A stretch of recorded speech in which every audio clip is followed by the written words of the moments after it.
All right, Shalom. Shalom, shalom. All right, it's the brother Gamal Yala. Brother Yadai. Brother Rob Amal. All right, we're the brothers out of Great Millstone, Atlanta. We want to give all praises to Yahweh, by Hashem, Yahweh Shai, by Hashem Rakak Wadash. Double honors to our elders and apostles of Great Millstone. Shalom to all the Akim that are pushing out this truth and sincerity, all right? Coming at you with a quick lesson, all right? And this is really just going to be an exhortation lesson, all right? And it's going to be centered around the topic of there's always more work for us to do.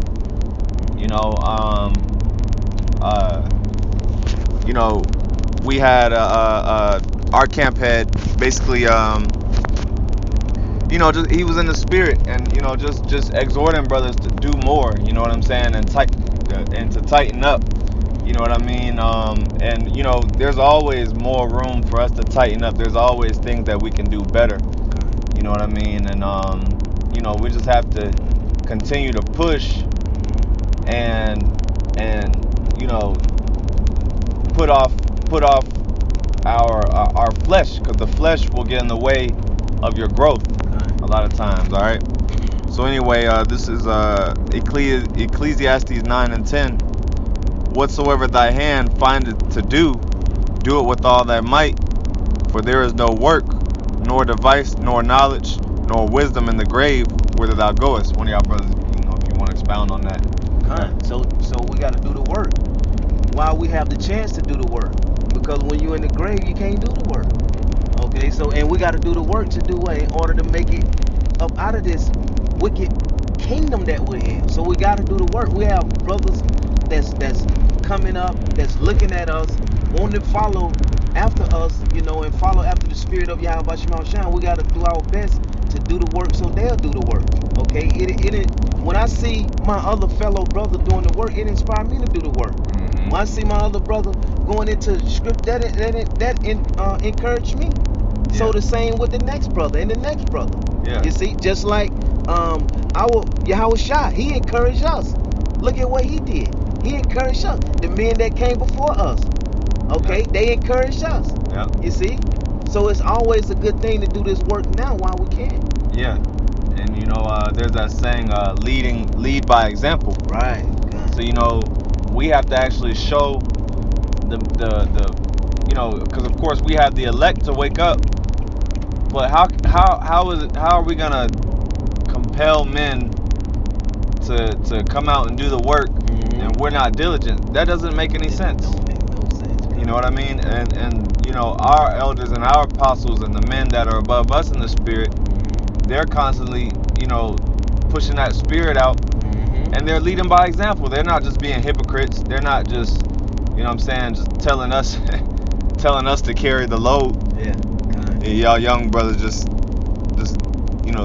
wake up so you can do 10 lessons a week. You know what I'm saying? Nah, the apostles, they're the most diligent in all Israel. Yep, that's right. Doing lessons, exhorting, dealing with a lot of matters, different camp situations and whatnot. All right. But it says, You can read the next two verses too. Oh, yeah. It says, I returned and I saw under the sun that the race is not to the swift, nor the battle to the strong. Yeah. So this isn't like we always say, this is a marathon. It's not a sprint. Okay. This is a cross country, race. Right. Okay. You got it. It's about endurance. It's not a thing about being swift and fast and because you have a lot of guys that are overzealous, that are fast. They can grow fast, they can digest the precepts fast, but guess what? They don't. They might burn themselves out, and then they lose the spirit. They get winded. Yep. Okay. But it says, neither yet bread to the wise, nor yet riches to men of understanding, nor yet favor to men of skill, but time and chance happen to them all. Yeah, because with this particular leg in this race, all right, continue to move in this ministry, we have a chance and opportunity that many men have been in these same shoes, so to speak. And just like it was speaking about earlier, the race not to the swift or the battle to the strong, because this is a thing of us having to embrace the spirit of being well-rounded and versatile. Understanding when to fight, when to retreat, or when to push forward, when to pull back. And like as the captain was going into, all right, our bishop is speaking to us and debriefing at the camp. The spirit's on him to instill in us. This is the time for us to push. Like I was saying earlier, we have to understand that having understanding and being able to recognize how and when the spirit is moving, which direction, how fast, the strength of the spirit and what direction it's moving in. All right, this is the time that the spirit is really moving on men to really embrace the spirit of pushing forward. Yeah, because even with the marathon race, you have to keep up with the pack. Yep. So really, you gotta go. It says the race is not given to the swift, but that also doesn't mean be a fucking slowpoke either. Right. You know what I'm saying? You got to be able to keep up with the herd. Right. Because if you watch distance running, all of them are almost running together. Yep. They're keeping up at the same pace.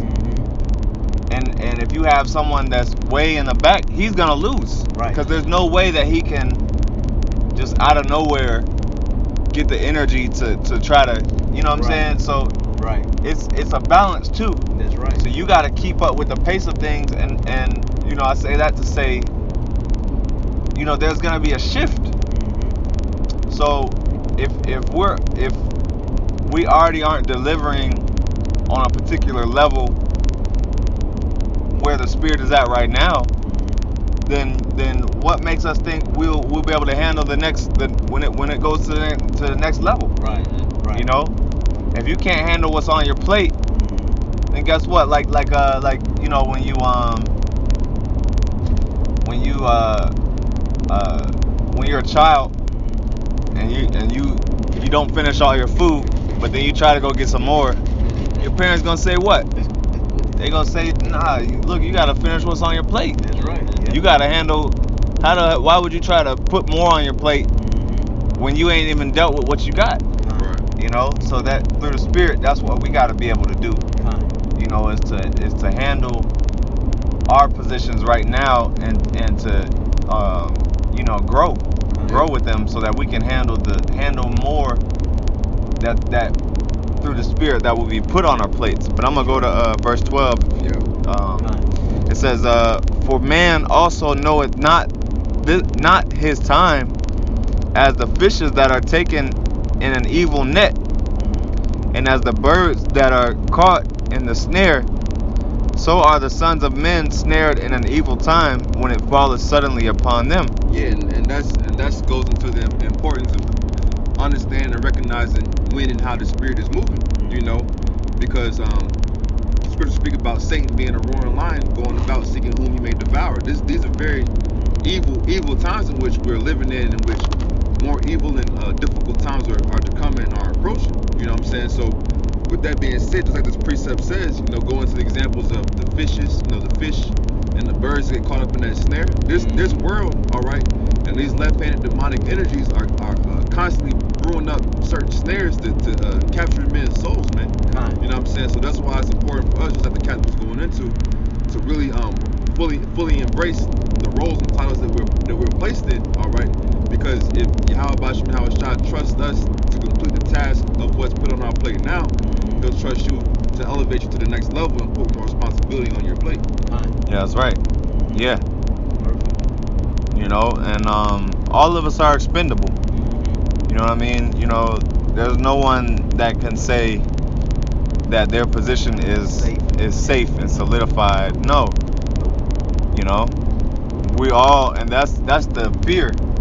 Okay, the fear is that The Lord will replace your ass in a heartbeat if you're not doing what He required. You know, if you're not meeting the quota. You know, just like you know, these police officers, they have a particular quota to meet, and if they don't meet that quota, then there's gonna be repercussions. Yep. You know, someone's probably gonna get let go. Yep. You know, and that happens all the time. We see it time and time again through the spirit of men that aren't reaching their quota, and guess what? Over a certain period of time, you know, that pattern of slothfulness, it increases, and the next thing you know, they're out. You know, I'm gonna get this 1 Corinthians 3:9. You can read it. You know. This is 1 Corinthians chapter 3, and verse 9. For we are laborers together with the Most High. Ye are the Most High's husbandry. Ye are the Most High's building. According to the grace of the Most High, which is given unto me as a wise master builder, I have laid the foundation, and another buildeth thereon. That's right. And it started out with saying we are the laborers. Okay, we are the laborers that doing the work. Okay, how are we working with Yahweh Shema Shah? By out teaching and preaching the gospel of Yahweh Shema Shah, trying to get our people to come back to the Lord. So we got to put in this work. We got to put in that labor. Labor goes into work. Okay, how can you labor for something if you ain't willing to do the work? It goes together. You got to be able to labor. You see, labor. Get in there, do this groundwork, and the groundwork is that hard work. But guess what? We're gonna rest later. We're gonna rest after this groundwork is done. After Yahweh Shai come back and deliver the elect, okay, in the 1/3. You see, so we have to go in there and labor with Yahweh Shai. We are.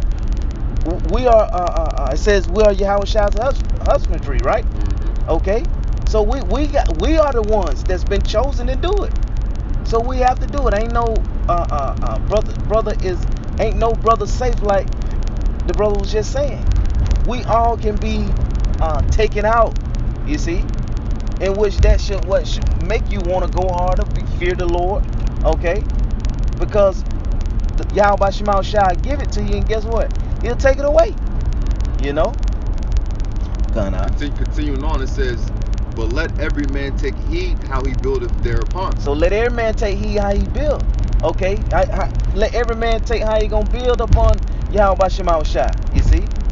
And that's a good thing to look at when you're measuring yourself. You know what? I gotta be careful. I gotta be careful. I gotta do this. It was said to be done. Okay, bam, we gotta do it. Camphead said, listen, you need to go handle this. You need to go handle that. Well, you know what? I'm going to take that advice and I'm going to go do it. You need to go link up. You need to do this or do that, whatever it is. Okay? You know, so you got to take it into your spirit and don't just push it off, you know, because Yahweh Shema Shai is seeing it, you know. You got it out. Continuing on, 1 Corinthians 3:11. For other foundation can no man lay that is laid, which is Yahweh Shai HaMashiach. That's right. So you can't lay the foundation that already been laid. Yahweh Shai already laid it. So how you gonna lay? We just gotta build, okay, according to how Yahweh Shai want us to build. You can't go build in some other type of way. Well, Yahweh Shai laid the foundation. Well, I'm gonna go lay another foundation. No, you're not. You see? So we have to be careful on how we going about guiding the sheep of Yahweh Shema Shai. How we're leading the sheep of Yahweh Shema Shai. Okay? Because you don't want to leave a sheep or guide a sheep the wrong way into danger and harm. You know? Yep. You don't want to do that, because Yahweh Shai will do what? It'll come back on you. Yep. Yahweh Shai gonna look at you. You see? Because he put you in that position. You know? Yeah. Gun, you can expound now. Yeah, I was gonna say there's that precept basically saying like if a man have a lot of sheep, I'm just roughly paraphrasing, but if a man have a lot of sheep, would he not leave his multitude? Oh, if he have a lot of sheep and he loses one, would he not, leave the multitude just to go find that one sheep? And that goes to show you that every member of the elect is important. Very important. That's You know what I mean? Yeah. And the severity of what we're involved in is very strict. Okay? We know that Yahweh Shai being the homeowner, okay, or being the manager of the house, we know that he doesn't play any types of games. So, when he comes back, he's gonna do a thorough inspection. He's gonna do a thorough inspection of the house of David. And the ones that have been sitting on their ass and not been building, that's why it says take heed how you build. That's right. Because you better do something. Like, you got those people on the job that just be sitting around and twiddling their thumbs, or like you got people on the job that are always on their phone. Yeah. You know what I'm saying? Just chilling. But then on the flip side, you got the ones on the job that are really working, that really want to get the thing accomplished. And you know the difference of those two? The one that is on their phone, they really don't care about the job. Right. They're not really invested in the job. They just, I don't even know, I can't even give you a reason of why they're in it. Yeah. They're just there. Yep. But then on the flip side, like if you ever had like I had this lady gave at a restaurant, she gave me excellent customer service. And and my table, we complimented her, and she was like, yeah, well, I love what I do. You know what I mean? It. So you have to love what you do. That's it. And that makes all the difference. That's the one that's gonna go the extra mile and bust his ass. Guess what? He loves what he does. And it's not no faking it. And then, even with customer service, you get some people that hate what they do, and they just make the experience just so dreadful. So how are we gonna be? This truth has to be attractive. That's right. We have to give good customer service. Aren't we servants? That's right. Yep. We're servants, aren't we? So we have to give the best service with a smile and love what we do. You know what I mean? Let me see. Was that it in 11? That was pretty much the point. Okay. What else? You had something else?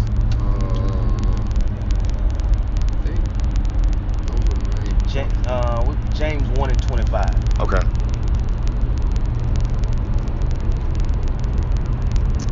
Let me see. Let me get it. It's locked in. All right. This is James 1:25. It says,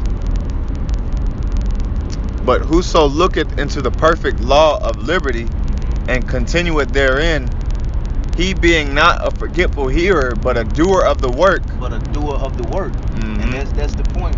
Be a doer of the work. The doer of the work that Yahweh Shema Shai has laid the foundation to. Like I said, we're laborers, then we got to be a doer of this work then. We got to put that labor in. Action. Do it. Okay? Doer of the work of Yahweh Shema Shai that he laid and he told us to do. See? Yep. So that's what we have to do. You can't say that you're a doer of the work, and like that beautiful example that the brother just brought out, the employee that's on the job, he's just there. He on the phone, he's just there trying to get the clock to go by, the time to go by. Okay? But then you ask him, he'll say, yeah, I'm gonna do all the work. But when you analyze it, we got cameras watching you. You're not a doer of the work. You're just here. You're just there. Yeah, and if you don't want to do it, like you got those employees, you got some people that just will occupy the position, knowing damn well they're not gonna do what it takes. Yeah. Why don't you just communicate and just say you don't want to do it? Right. You don't want to take responsibility for it. But you got these people that will just sit there and occupy the position and not fulfill it, not fulfill the responsibilities. Yep. You know what I mean? Kind. And you know, and like I said, and that's how you have certain men that get promoted. That's how you have certain men that get you know, demoted. Kind. You know, and it's all from what? From the works. Okay. But it says this man shall be blessed in his deed. That's right, and that's the point. This man, you just said it, brother, get promoted. This man will be blessed in his deed. Okay, and if you ultimately is doing the work, then Yahweh Shema, when he come back, you will be blessed. How? By receiving the kingdom, by receiving salvation from the destruction. You know. So yeah, that's it. You know, I think that was it. That was all on that verse. Yeah. And I want to touch on how it says forgetful hearer, because you know, you have a lot of people that will just, they hear this thing, but it doesn't resonate. You know what I mean? It doesn't really their fear isn't there. You know. So yeah, you know, we all have work to do. You know, we all have to step our diligence up. You know. I got something too. Kind. What is 1 John 4:12? Kind.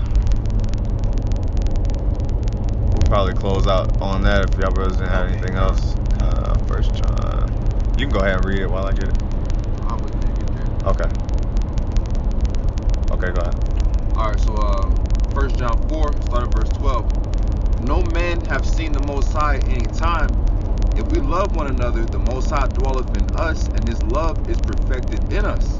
You know, so you know, we speak about us being a brotherhood, and us actually rebuilding the house of David. Okay, and Lord willing, working to be a member of the elite governing body of the nation of Israel. Okay, but with that is accepting the fact that the love of the Most High, Yahweh Shem Yahweh Shai, which is the complete pursuit of righteousness, is being perfected, you know, in us. All right, so we can disseminate that energy and vibration to our people.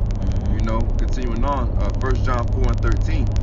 Hereby know we that dwell in him and he in us. Okay, like the brother was going into, you know, some men get disenchanted because, you know, you don't really understand that the Most High, Yahweh Shem Yahweh Shai, is really dwelling within us. All right, you know, we've been fortunate enough to be called into this ministry, into this work, in which the Holy Spirit is actually working to perfect us, man. All right, and some men, for whatever reason, you know, lose sight of the bigger picture here. Okay, in which it's understanding that we just like Yahweh Shai was laid up and laid his life on the line to be a perfect sacrifice. We're moving in the next spirit, the next kind of tier of men, so to speak, to lay our own lives up as a sacrifice, you know, for Yahweh Shem Yahweh Shai, and also the nation. You know what I'm saying? Because he have given us of his spirit. All right, because we continue once again to be perfected through our trials and tribulation, and also the washing of our spirit and our vessel by the word. All right, and that part of that purging process is us being purged, corrected, and refined through the Holy Spirit. All right, and here's the point I wanted to hit. 1 John 4:14. And we have seen and do testify that the Father sent the Son to be the Savior of the world. Okay, and the key point I want to hit is the testifying. All right, the testimony, meaning that a big part of that in this work is continuing to go out here and you know, allow our vessels once again to be used. All right, our bodies to be used as a vessel in which we're speaking the words, the prophecies, and the oracles of Yahweh Shem Yahweh Shai. And that's a main point of our message is what? Is that Yahweh Shai, the one who the world ignorantly called Jesus Christ, is coming back to save our people. All right, and Lord willing, we're found to be of that number. You know what I'm saying? So that's just really, you know, a big portion of what it's all about. Now, of course, with that, we understand there's certain condemnations that come along with that. All right, but the main you know, essence of the gospel is that Yahweh Shai is coming back to save Yahweh Shai's elect. Yeah, that's it, bro. Yeah, so yeah, that's pretty much it, unless y'all brothers had anything else. I All right. Yeah. So we'll close on that. Lord willing, you were edified and exhorted. All right. We want to wrap up by giving all praises to Yahweh, by Hashem, Yahweh Shai, by Hashem Rakakwadash. Double honors to our elders and apostles.